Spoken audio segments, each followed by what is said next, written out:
మరి ఇంతకుముందు నాయకులు అంటే ఏదో జరిగింది, మరి ఇప్పుడు ఎవరు లేరు కాబట్టి ఇప్పుడున్న కమిషన్ కానీ టీపీ పట్టించుకోవాలి కదా, ఎందుకు చర్యలు తీసుకుంటారు? మొత్తం షెడ్ మొత్తం అయిపోతుంది. గతంలో కూడా పేపర్లో వచ్చినా కానీ విలేకరులు కూడా బెదిరిస్తున్నారట. విలేకరు వలన గేట్ లోపలికి వస్తే బయట నడుగురు మీరు అని చెప్పి బెదిరిస్తున్నారట. విలేకరులనే బెదిరిస్తున్నారట. విలేకరిని బెదిరిస్తేంత వ్యవస్థ వచ్చింది ఈరోజు. ఒక జర్నలిస్టులు పనిచేసేవాళ్ళని, ప్రజల కోసం పనిచేసేవాళ్ళని వాళ్ళని బెదిరించేంత వ్యవస్థ వచ్చింది. ఇక్కడ సెక్యూరిటీ గార్డు మరి వెనుక ఎవరు బడాబాబులు ఉన్నారు, ఎవరు నడిపిస్తారు వెనక ఎంతగానం రిపోర్టర్లు బెదిరించేంత వ్యవస్థ జరుగుతుందంటే అసలు ఏం జరుగుతుంది అన్నట్టు.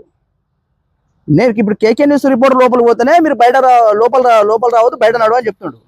దీని పర్మిషన్ ఉందా అంటే నేను అంటే హెడ్ ఆఫీస్కి పోయి తీసుకోవన్నట.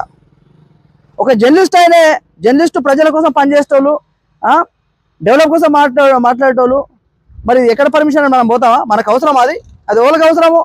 ఎవరైతే దీని ఓనర్ ఉన్నారో, ఎవరైతే ఇక్కడ దాని మేనేజర్ ఉన్నాడో, లేకపోతే వాళ్ళు ఇక్కడ దగ్గర పెట్టుకోవాలి పేపర్లు. నిజంగా పేపర్లు ఉంటాయి, ఎలాంటి పేపర్లు లేకుండా అబద్ధాలు ఆడుకుంటా అచ్చులైన బెదిరించుకుంటా ఈ రకంగా జరుగుతుంది పరిస్థితి ఇది. ఈ రకంగా బెదిరిస్తుంటే ఒకవేళ పర్మిషన్ ఉందనుకోరి, పర్మిషన్ ఉన్నా కానీ పక్కవాటి పెద్ద మూసి ఉంటుంది, మూసి కాలువ ఉంటుంది, కాలువ పక్కన ఎఫ్టేల్ వస్తుంది. ఎఫ్టేల్కి ఎలాంటి పర్మిషన్ రావు. కొంచెం ముందుకే చూపిస్తే మీ శూన్యంగా కనిపిస్తుంది, కొంచెం ముందుకెళ్ళండి. అక్కడికి వెళ్ళి శూన్యంగా మొత్తం క్లియర్ కనిపిస్తుంది. ఒకసారి కెమెరా పెట్టాలి. ఈ రకంగా పెద్ద సెట్ కట్టుకుంటా వీళ్ళు ఈ రకంగా దీన్ని చేస్తారు. పక్కన మూసి ఉంటుంది, మూసి ఉన్నా కానీ దానిపై ఎఫ్టేల్ వస్తుంది, ఎఫ్టేల్కు పర్మిషన్ రాదు. దీన్ని కవరింగ్ చేసి ముడుపులు ఇసుకుంటా దీన్ని కవర్ చేస్తున్నట్టున్నారు. లోపలికి వెళ్తా కూడా వాళ్ళ సెక్యూరిటీ గార్డు కూడా మీరు బయట